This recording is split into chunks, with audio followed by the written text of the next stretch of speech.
De esos días.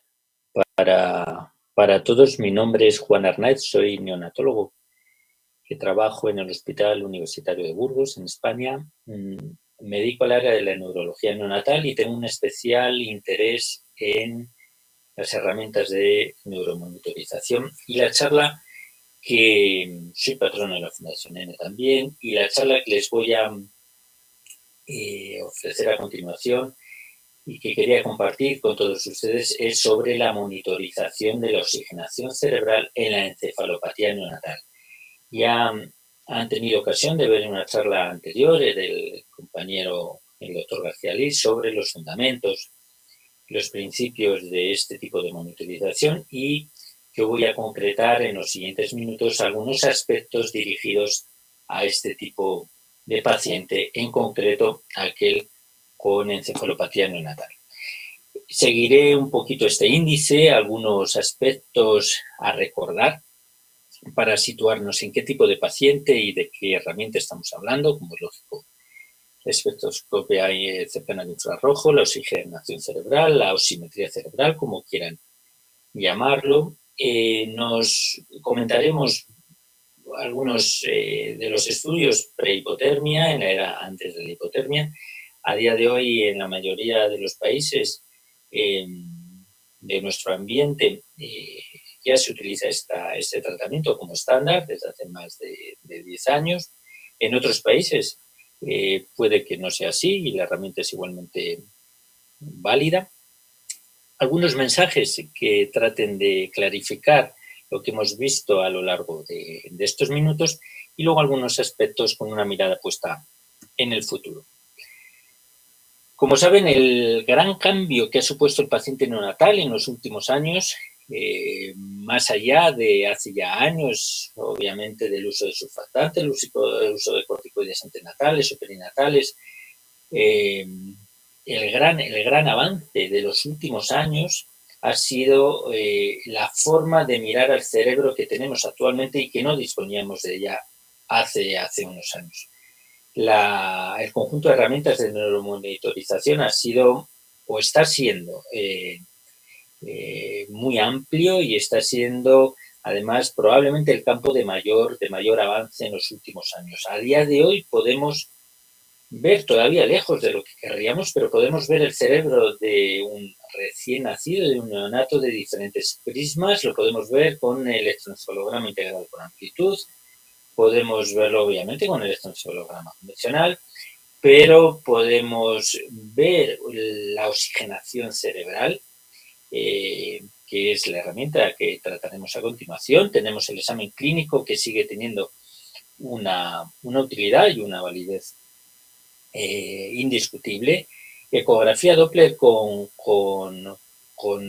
dispositivos y sondas multimodales de multifrecuencia de gran valor, es decir, no tiene nada que ver lo que vemos hoy en día con los nuevos dispositivos de ecografía respecto a los de hace años. La resonancia magnética con secuencias clásicas muy útiles, que claramente desplazaron aquellos años donde se utilizaba TAC, y ahora a día de hoy es muy difícil de justificar en nuestro medio la utilización de técnicas con radiación, con la disponibilidad de ecografía y de resonancia. Resonancia, como decíamos, de secuencias además avanzadas, que muchas de ellas están en investigación, otras no. La neurobioquímica quizás es una herramienta no demasiado utilizada porque cuesta en algunas unidades, algunos hospitales, realizar funciones lumbares. Esto siempre nos llamó la atención a los neonatólogos que procedemos de la Escuela García Liz, que nos llevamos la mano a la cabeza por hacer funciones lumbares cuando estamos al niño siendo muy agresivos en otras áreas, como coger una canalización, hacer una canalización de una vía central, como aplicar técnicas de ventilación agresivas, y al final estamos hablando de realizar una función lumbar en un niño, obviamente, en el que no hay una contraindicación por una plaquetopenia, por un sangrado activo, y con unas condiciones de confort adecuadas, y tiene un enorme valor algunas de los parámetros que se determinan como lo es, por ejemplo, la enolasa neuronal específica o la proteína S100. De todos ellos, solo hay dos herramientas que nos permiten una monitorización continuada del estado neurológico del bebé, que es el electroencefalograma integrado por la amplitud, es la función eléctrica del cerebro, y de la oxigenación cerebral a través de la saturación regional de oxígeno cerebral en este caso, pero obviamente de otras áreas, de otros lugares, dependiendo de dónde coloquemos el sensor, pero estamos hablando a día de hoy del cerebro. En esta imagen tiene aquí pues lo que vendría a tener un niño neuromonitorizado en una unidad de cuidados intensivos. Esto es un bebé que está en hipotermia y que está en este caso con ventilación de soporte, con CPAP. Pero como pueden ver, donde están las flechas, aquí tienen la osimetría cerebral, en este caso con un monitor máximo. Verán distintos monitores a lo largo de la charla. En su mayor caso son monitores Invoice y monitores máximo. Aquí tienen el electroencefalograma integrado con amplitud. Aquí tienen el aparato de hipotermia abajo a la derecha.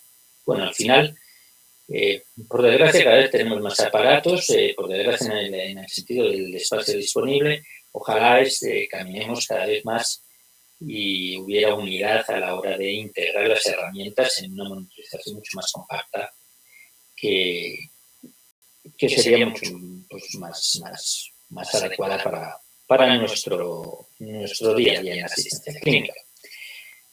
Debemos recordar, como ya escucharon en la charla precedente, que la monitorización de la saturación regional cerebral de oxígeno nos aporta información continua en tiempo real sobre la oxigenación cerebral, el suministro de oxígeno, y sobre ese consumo de oxígeno, es decir, el metabolismo cerebral, que al final es lo que buscamos. Y es un indicador aproximado y bastante razonable de la estabilidad fisiológica y de la hemodinámica cerebral. Cada herramienta, esto es importante, cada herramienta nos mira el cerebro desde un prisma diferente. No nos vale con tener, bueno, pues ya tengo mi unidad de electroencefalograma integrado con amplitud, ya puedo manejar niños neurológicos, neurológicos, no. Esa es una forma de mirar al niño, pero tenemos distintas herramientas y todas ellas debemos luchar por disponerlas en nuestra unidad. Debemos recordar que los valores de saturación regional de oxígeno cerebral, cuando están disminuidos, nos están alertando, como tienen ahí, una insuficiente aporte de oxígeno a los tejidos, o bien una alta extracción de oxígeno. En el caso de una insuficiente aporte de oxígeno a los tejidos, debemos buscar si lo que ocurre es una baja perfusión, una tensión arterial baja, está habiendo cambios en el carbónico, por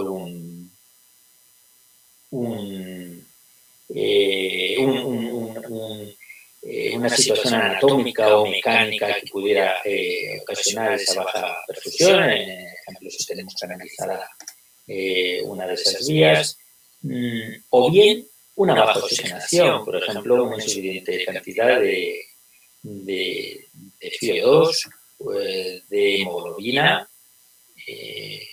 o alteraciones en el pH que producen un desplazamiento en la entrega de oxígeno a los tejidos.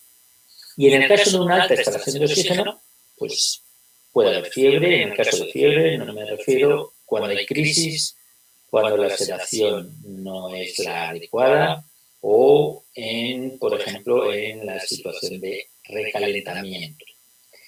Cuando hay valores elevados de saturación regional de oxígeno cerebral, lo tiene aquí a la derecha en azul, pues cuando hay una baja tasa metabólica, por ejemplo, en anestesia profunda, o en nuestro caso, por ejemplo, en hipotermia, cuando hay una insuficiente extracción, en este caso reflejando una disfunción mitocondrial, las células no usan el oxígeno, entonces los valores que tenemos son elevados, o por ejemplo en cambios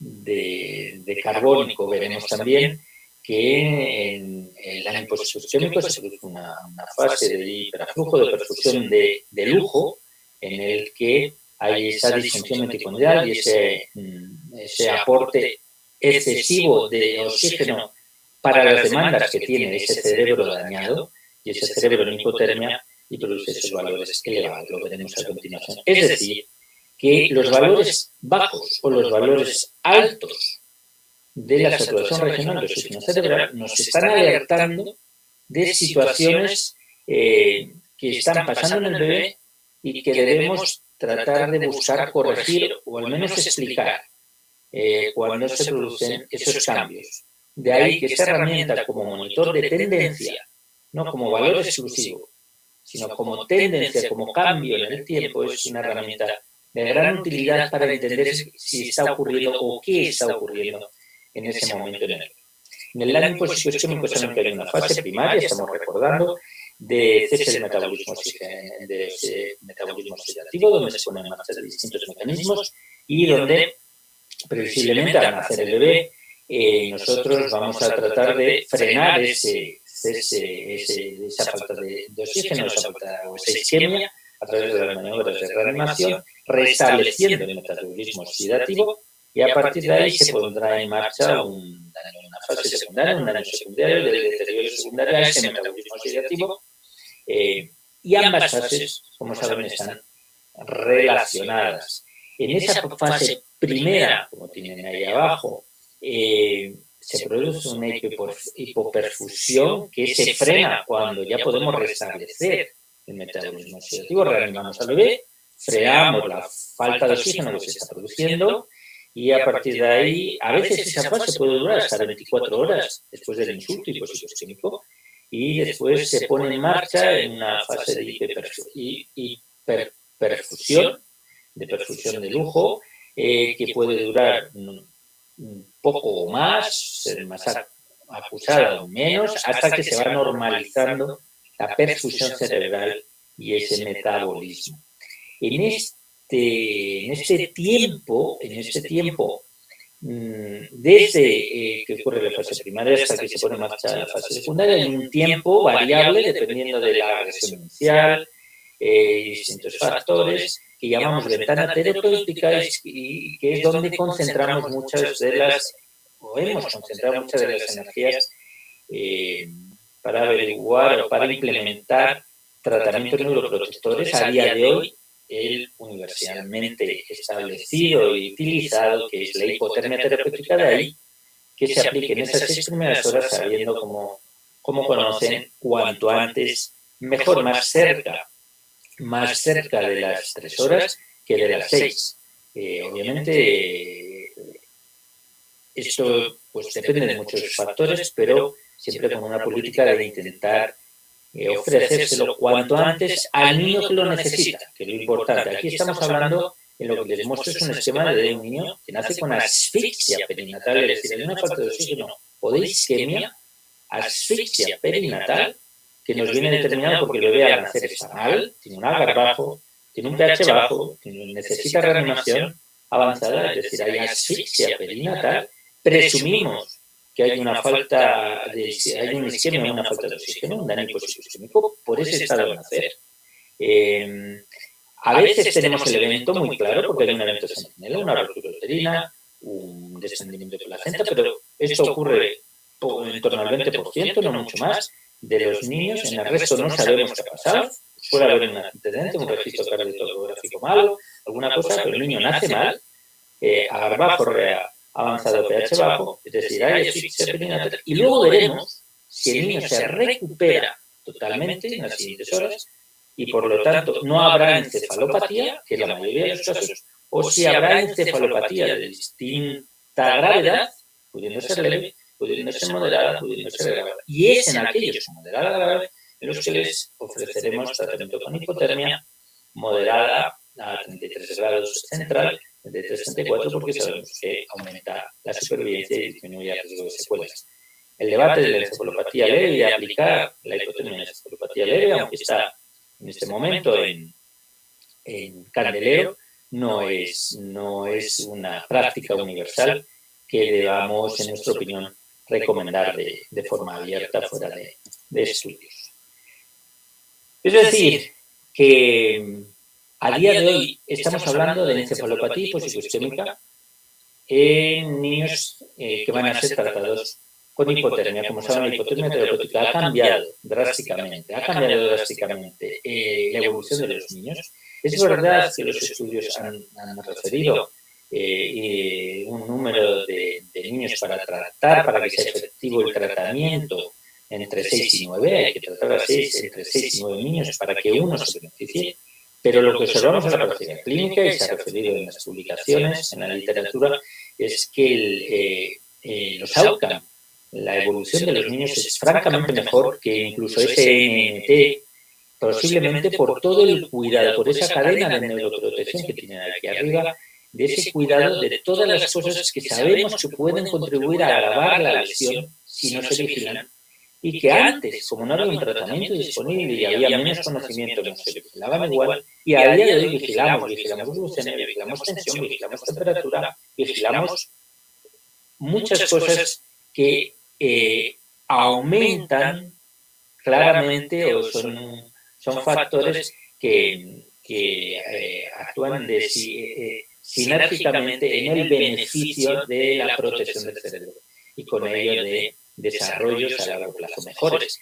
A día de hoy, la muerte o discapacidad grave asociada, esto es del metaanálisis de los ensayos clínicos, de la encefalopatía de los niños con encefalopatía moderada es un 35%, y de la grave un 65%. Estos números son mucho más altos, como saben, más del 90% para la grave cuando no se aplica tratamiento con hipotermia, y el doble, alrededor del doble para la encefalopatía moderada cuando no se aplica tratamiento con hipotermia. Es decir, que a día de hoy la hipotermia ha cambiado drásticamente el futuro de estos bebés. No es la panacea, pero ha mejorado mucho su futuro. Dejando estos recuerdos o estas pinceladas de recuerdos, sabemos que estamos ante el niño con encefalopatía hiposisquémica. Vamos a centrarnos en algunos estudios o la evidencia que tenemos disponible de esta herramienta, oxigenación cerebral,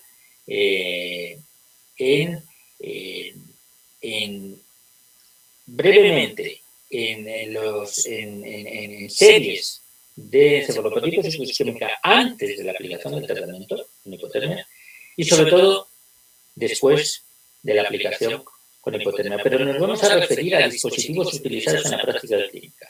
Creo que les muestro sin más un estudio de un tipo de monitor de investigación, pero aquí tienen abajo un artículo de una revisión muy reciente referida a esta herramienta en estos niños, donde pueden ver otro tipo de estudios, no solo con dispositivos, con monitores que utilizamos en la práctica clínica, sino que se utilizan más complejos que se utilizan para investigación. Nosotros nos vamos a enfocar solo a aquellos estudios muy clínicos que han utilizado monitores de espectroscopia de escaneo infrarrojo de simetría cerebral, mirando la gravedad de la encefalopatía y su pronóstico.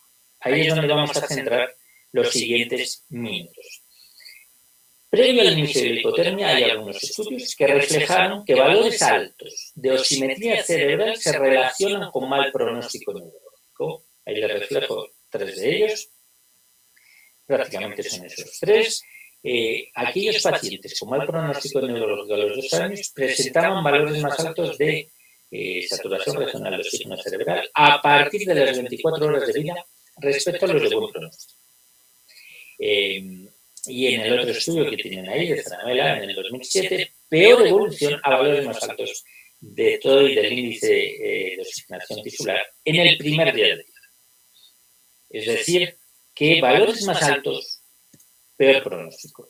Aquí hay un resumen de los principales estudios que en la hipotermia tenemos respecto a la utilidad de estos valores, los valores de la osimetría cerebral, en este grupo de niños. En el estudio de Áncora se vio que el índice tisular de oxigenación era más elevado, sus valores eran más elevados a las 24 horas en aquellos niños con neurodesarrollo adverso, medido a los 24 meses.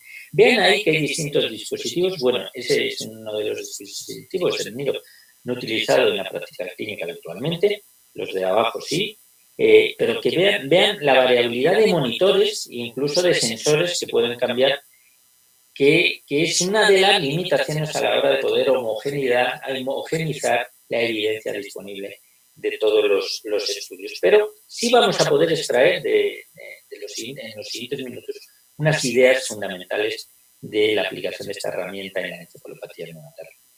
El estudio de Lemers vio que los valores de osimetría cerebral en las 24 hasta 84 horas, es decir, a partir de las 24 horas, que es cuando ellos monitorizaron hasta las 84 horas, a partir de las 24 horas era más elevado en aquellos niños con desarrollo adverso, medido a los 18 meses.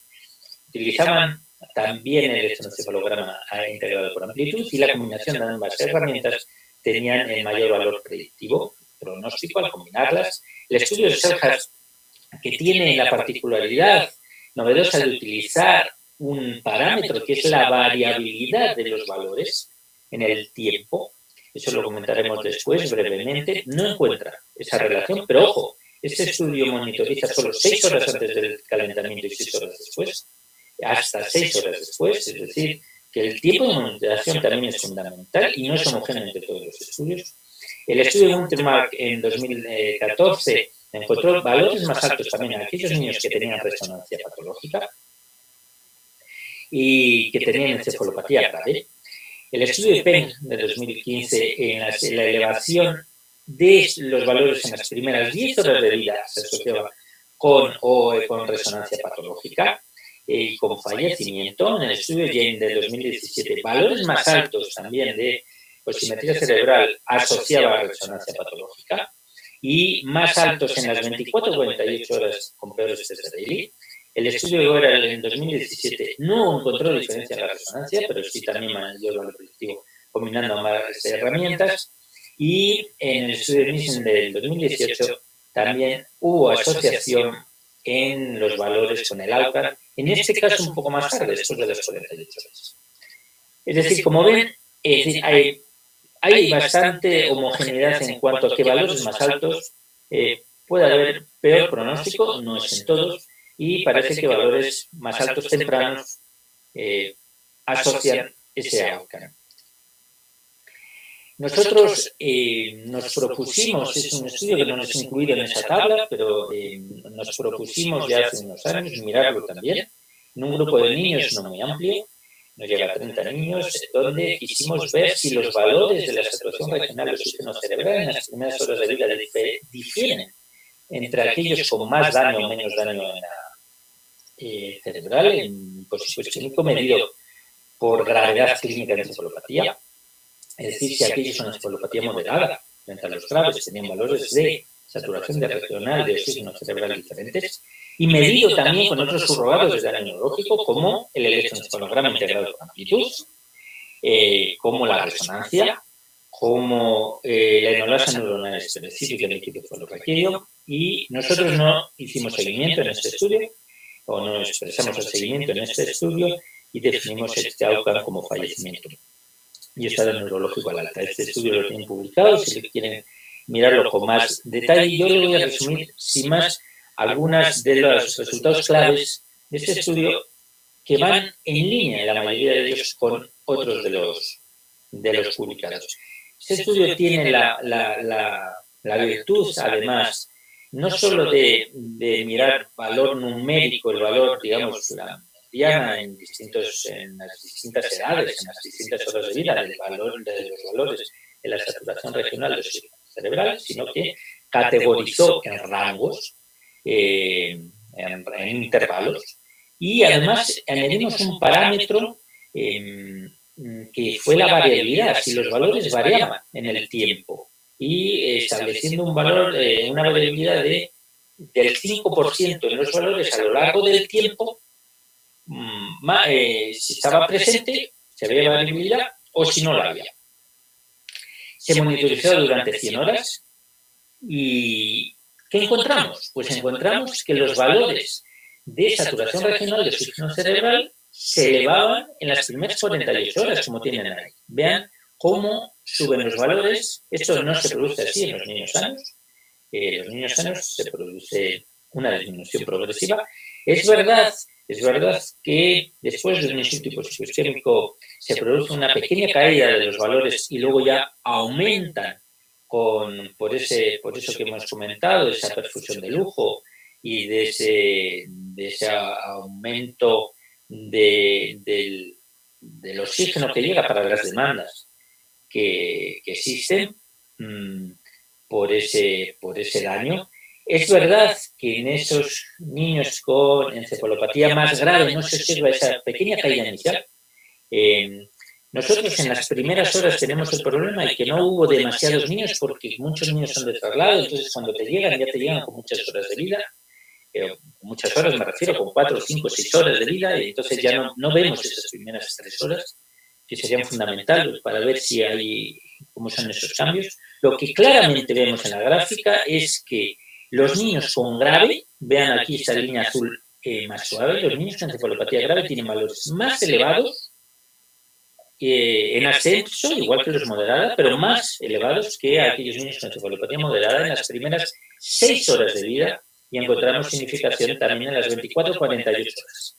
Pero vean que hay una clara diferencia. Otros estudios que han mirado algo similar, el de Untermark con otro aparato, en nuestro caso fue INVOS, ellos, Untermark con Foresight, encontraron una elevación en los valores en las primeras 48 horas de vida. El estudio de Penn lo encontró más tarde, al tercer día de vida, y forman con INVOS en las primeras 30 horas de vida. Es decir, que vamos en la línea de valores más altos con encefalopatías más graves y en las primeras 24-48 horas de vida.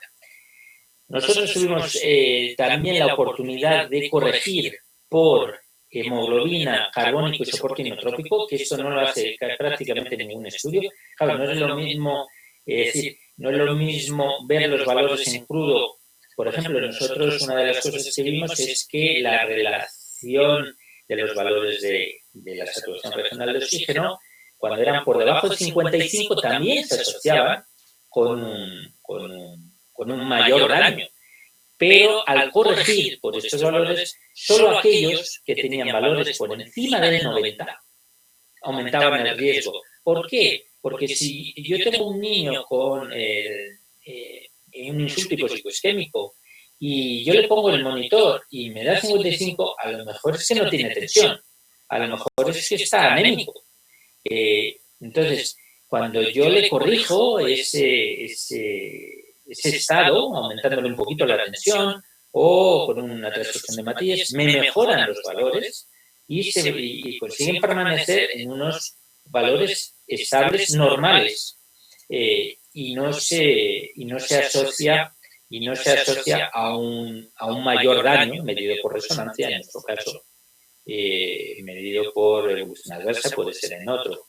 Es decir, que si nosotros no hubiéramos corregido por hemoglobina, carbónico y soporte inotrópico, los valores menor de 55 en el INVOS nos hubieran dado también un mayor riesgo de outcome patológico medido por estas variables.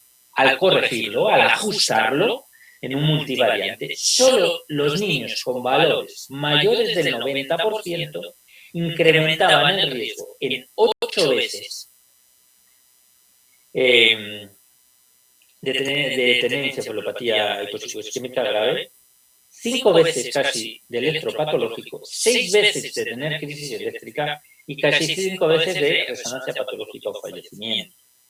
Es decir, que los valores elevados, de más de 90 en el monitor INVOS, que ya saben que puede variar según el tipo de monitor, los valores elevados incrementaban el riesgo considerablemente con otros subrogados de daño, como tienen ahí el electro, las crisis o la resonancia. Dos pinceladas sobre el otro parámetro que nos parece muy interesante y que medimos en el estudio, que es la variabilidad.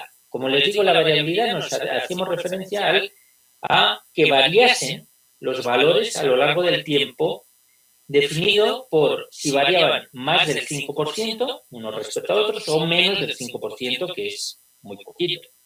Entonces, nosotros vimos que aquellos con encefalopatía grave, sus valores estaban apenas variaban. De hecho, muchos de ellos estaban por encima de 90, la mayoría por encima de 90, una línea fija que refleja al fin y al cabo, una disfunción mitocondrial muy importante, un oxígeno que entra al cerebro y que no se utiliza, por eso no varía. Entonces, lo vimos claramente en aquellos con encefalopatía moderada grave, en aquellos con encefalopatía grave no había variabilidad en los factores y tampoco la había en aquellos niños con resonancia patológica,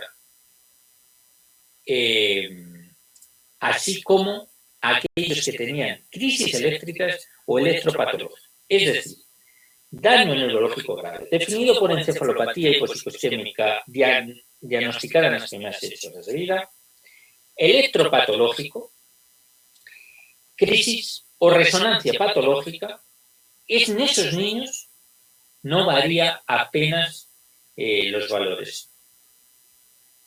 Este es un dato muy, muy importante. Eso que lo mira también Sarjas en 2013, no lo encuentra, pero claro, Sarjas solo mira monitorización 6 horas antes del tratamiento, del calentamiento hasta 6 horas después. Claro, no lo mira durante todo el periodo donde nosotros sí lo encontramos, que es en las primeras 48 horas de vida. Veremos en los próximos estudios, que haya, si esto se corresponde también. ¿Cuáles son las limitaciones de los estudios que tenemos a la hora de, si ustedes van a mirarlos con más detenimiento? Pues el problema es que no hay resultados del todo homogéneos entre los diferentes estudios, que los equipos tienen diferentes algoritmos, números de longitudes de onda diferentes, diferentes sensores, la localización tampoco es la misma en todos ellos, y saben que pueden variar, incluso varía entre un hemisferio y otro. No es lo mismo ponerle además frontal, central, que frontal lateral, que parietal. Hay diferentes periodos de monitorización y no es la misma. Lo que ocurre no es lo mismo nada más las primeras horas que durante, que cuando ya calentamos. El desenlace es diferente, el outcome. A la hora de medir, hay estudios que miran respecto a resonancia, realizar 7-10 días o 14 días, otros miran al niño a los 12 meses, otros a los 24. No se estudian posibles factores de confusión. Es decir, uno puede echarle la culpa al valor. Es decir, uno puede decir que ese valor de saturación regional de oxígeno cerebral es malo o es de mal pronóstico o asociarlo a un mal pronóstico, pero a lo mejor a ese niño lo que le ocurre, además son otras cosas de una inestabilidad hemodinámica importante, una anemia importante, y la culpa, digamos, por llamarlo así, en modo coloquial, no es de lo que nos está diciendo el valor solamente, sino que el estado anémico, el estado de necesidad inotrópica, el estado, es decir, otros factores están añadiéndose a ese pronóstico adverso. Por eso hay que corregir, hay que ajustar con modelos multivariantes en estos análisis. Y la verdad es que no se hace, o se hace muy poco. Y luego que hay pequeño tamaño muestral, como nos ocurrió, por ejemplo, a nosotros. En las siguientes 2 diapositivas, o 3, 4, creo que son, les voy a resumir los mensajes. Unos mensajes que he intentado ser un poco claro de lo que sabemos de esta herramienta en este grupo de pacientes. ¿Qué sabemos respecto al NIRS y la hemodinámica cerebral? Sabemos que los valores de saturación regional de oxígeno cerebral en los niños con encefalopatía hiposisquémica ni hipotermia se elevan en las primeras 48 horas. Al contrario de lo que ocurre en los recién nacidos sanos. Y se elevan en principio por estas 2 razones. Menor utilización de oxígeno, daño mitocondrial y por una vasoparesia y perfusión de lujo que se produce en el fallo energético secundario, por lo que tienen ahí, que produce un aumento de la perfusión excediendo las demandas metabólicas. Aquí les pongo, aquí miren, tienen en la parte derecha una imagen de un monitor, en este caso Limbos, que vean aquí cómo tiene un valor de 95 cerebral, el de abajo es no renal, somático, 95 cerebral, y ven esta rayita apenas azul, varía muy poquito, siempre por encima Es decir, muy poquito. Aquí incluso varía algo. Hay niños que los tenemos con una raya, línea continua, que no varía absolutamente nada. Esto está diciendo que el oxígeno entra y sale tal cual. No se usa. No se usa. Aquí vean, este es el mismo niño. Les pongo ejemplo. Me he realizado un ecodoppler en la arteria cerebral media, izquierda, y vean cómo tiene en las primeras 12 horas de vida, tienen una sístole de 82, una diástole de 33, le da un índice de resistencia de 0,59, miren la curva de forma, pero fíjense a las 48 de vida, este es un niño con encefalopatía cerebral, fíjense cómo aumenta la diástole. La diástole, la sístole apenas aumenta, se queda igual en el 82, la diástole aumenta 50 centímetros por segundo. El IR, que como saben es una medida que antes de la aplicación de hipotermia se asociaba a un pronóstico adverso o podía asociarse a un pronóstico adverso cuando era por debajo de 0,55 en las primeras 24 horas de vida. Ahora este índice sigue teniendo cierto valor, pero se traslada su valor pronóstico incluso a las 48 72 horas de vida, es decir, que tener un índice bajo muy precoz podría no asociarse a pronóstico adverso, pero fíjense la diástole tan elevada de este niño producido por esa vasoparesia, esa perfusión de lujo que nos lleva a un IR de 0,39 extremadamente o de un IR muy bajo, una relación muy baja.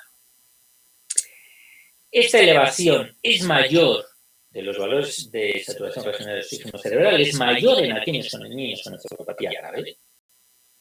Y sabemos por algunos estudios, no muchos, pero que se correlacionan con subrogados de daño. El electroencefalograma integrado por amplitud, pues aquí tiene el mismo niño, este es el mismo niño de la diapositiva anterior, un electroplano, absolutamente plano, con la resonancia, ahí tienen su resonancia, un daño importante global, y con valores de neurobioquímica. En nuestro estudio no encontramos asociación estadística, pero es una tendencia a valores de neurolasa mayor, más elevados en los niños con valores más altos. ¿Cuál es la recomendación? Resumen, en todo niño con potencial daño cerebral o con él, y en concreto en el niño con encefalopatía hiposisquémica, que tenga una monitorización continua con las dos herramientas únicas que disponemos en el momento actual: el electroencefalograma integrado por amplitud y saturación regional de oxígeno cerebral. Monitorización continua. Y luego la monitorización seriada, estrecha, que hacemos habitualmente con el examen, la neuroimagen, ecografía cerebral y Doppler, y la resonancia, y la neurobioquímica, más allá, si alguien quiere hacer potenciales evocados o demás, pero estas son, digamos, la vigilancia, la neuromonitorización obligada en todo centro que maneje neonatos con daño o a riesgo de tener daño neurológico. Y en concreto aquellos con encefalopatía hiposisquémica. ¿Cuáles son también los mensajes para el hemodinámico sistémico? Porque hemos hablado de valores de saturación regional de oxígeno cerebral. Pero, claro, también la pregunta surge, ¿nos interesa monitorizar alguna otra zona somática? Es decir, saben que se utiliza para monitorizar, para poner sensor en el riñón, en el hígado, mesentérico, cantidad de cosas. Pues hay un aspecto que está cobrando además mucha importancia en los últimos años y en el que hay un foco de atención muy específico, muy importante, que es en monitorizar, en ser mucho más precisos y más atentos al estado hemodinámico, cardiohemodinámico del bebé, porque cerebro y sistémico están estrechamente relacionados. Sabemos que los valores renales son más bajos que los cerebrales, pero lo importante es que sabemos, y cada vez hay más evidencia, cada vez hay más artículos, que optimizando el hemodinámico sistémico, optimizamos el cerebro. Es decir, al igual que estamos vigilando temperatura, glucosa, el magnesio, el pH, la hemoglobina, y tenemos que ser muy exquisitos en manejar el sistémico. Primero, por la pérdida de autorregulación cerebral que tienen los niños cuando hay fallo, cuando hay daño, especialmente a más daño, más pérdida de autorregulación cerebral. Es decir, que lo que llega al cerebro depende de lo que sale del corazón. Y segundo, porque podemos actuar sobre ello. Es decir, conocer el estado cardiohemodinámico es una oportunidad para actuar. ¿Por qué? Porque sabiendo cómo, haciendo un ecocardio funcional, midiendo parámetros de bajo gasto, no midiendo solo tensión, que vale, que sí, monitorizamos tensión, pero, y no haciendo solo una ecocardio básica, sino midiendo parámetros de gasto cardíaco, podemos decir, ¿necesita más droga? ¿Necesita esta droga frente a otra? Hay una mala, insuficiente relajación, una falta de diástole, convendría, es decir, cuando nos aproximamos a un niño de estos, siempre hacemos las dos. Hacemos cerebro y hacemos cardíaco. Están estrechamente relacionados y cada vez hay más estudios poniendo el foco ahí, alertando sobre esto, y creo que será un punto de especial importancia para los próximos años en el manejo de estos niños. Como resumen, para el manejo sistémico, la recomendación ante todo paciente con o potencial patología cerebral es que debe tener un sensor somático. Aquí hablamos también de coste, hablamos de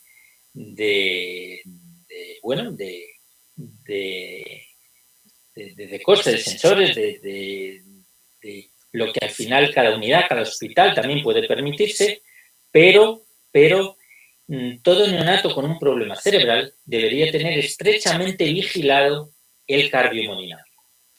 Y eso a día de hoy lo podemos hacer de forma continua, monitorizando somáticamente cómo es el gasto cardíaco a otras regiones, bien sea hepático, bien sea renal, monitorizando la presión arterial habitual que hacemos y haciendo mediciones seriadas de ecocardio funcional. Vamos acabando.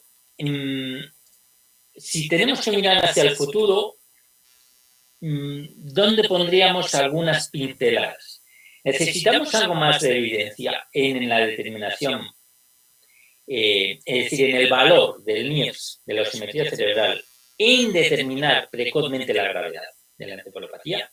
Necesitamos, ya lo hemos mostrado en nuestro estudio y algún otro que más grave, daño más grave, valores más altos, pero necesitamos mayor precisión en las primeras horas de vida. Necesitamos también conocer con mayor precisión cómo se produce, ya hay estudios alertando de esto, pero cómo se produce el daño ongoing, es decir, ¿podría alertarnos esta herramienta si estos valores aumentan y de qué forma aumentan y cómo se establecen, si hacen mesetas, si no hacen mesetas en valores elevados, cómo es su variabilidad, de que está habiendo, es decir, de cuándo empieza la fase secundaria, de cuánto dura la fase secundaria, de si podemos, en ese caso, como tienen ahí, implementar terapias dirigidas a esa fase, acorde a cuándo inician algunos niños esa fase, o a cuánto dura, o cómo es de grave esa fase, y lo mismo alrededor de los cambios que se producen alrededor de recalentamiento. Saben que es un objeto de debate, ha sido un objeto de debate, o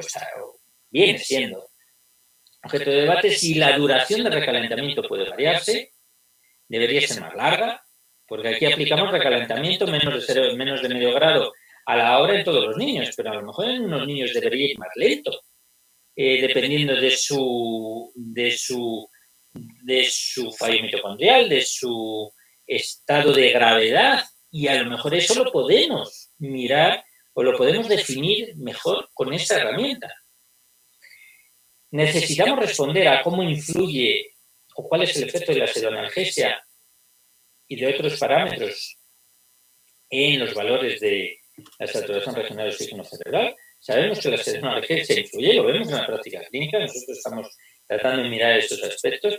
Ningún estudio habla de eso, prácticamente no existen.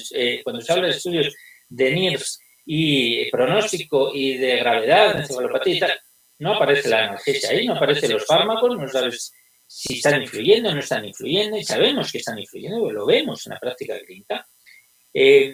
Luego necesitamos evidencia en eso que les comentaba en donde está el foco actualmente, uno de los focos actuales en la relación con el hemodinámico sistémico, en la medida de si aplicamos acciones para corregir un estado hemodinámico concreto, si eso mejora realmente parámetros cerebrales, y hay estudios indicando que eso puede ser, necesitamos más evidencia. Luego necesitamos medidas más robustas del consumo de oxígeno, y hay actualmente pues, en desarrollo equipos complejos de tecnología diferente, más avanzada, sofisticada, que al final caminan o quieren caminar a combinar las medidas de la función mitocondrial del tejido cerebral, del flujo sanguíneo, de la oxigenación y del consumo. Eso nos podría estar diciendo de una forma mucho más exacta, cercana y adecuada cómo está evolucionando el daño psicoisquémico en ese paciente.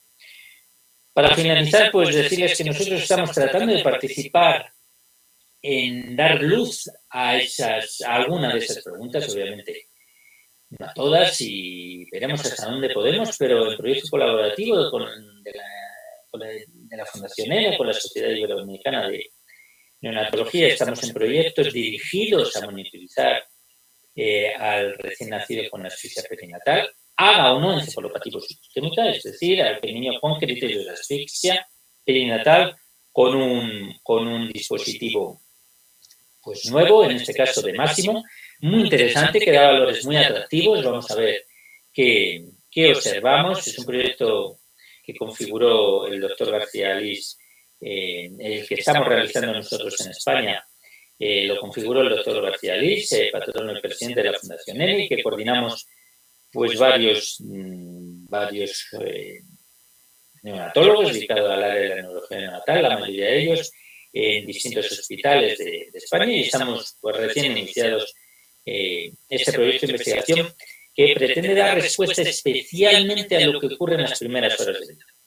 Ahí es donde tenemos puesto un poco el foco principal. Para acabar, quería terminar pues, con esta diapositiva porque a veces uno oye cosas raras. Diría yo cosas raras en el sentido de que claro, que algo en contra de la monitorización de estos bebés es, es que les perjudica porque les distancia de la familia o que es mucha manipulación y que eso no es adecuado, sobre todo en un entorno en el que, por suerte, estamos en la mayoría de las unidades neonatales de cuidados centrados en la familia. Y eso es sencillamente es falso. Es compatible tener a un niño muy bien monitorizado, agrupar las manipulaciones.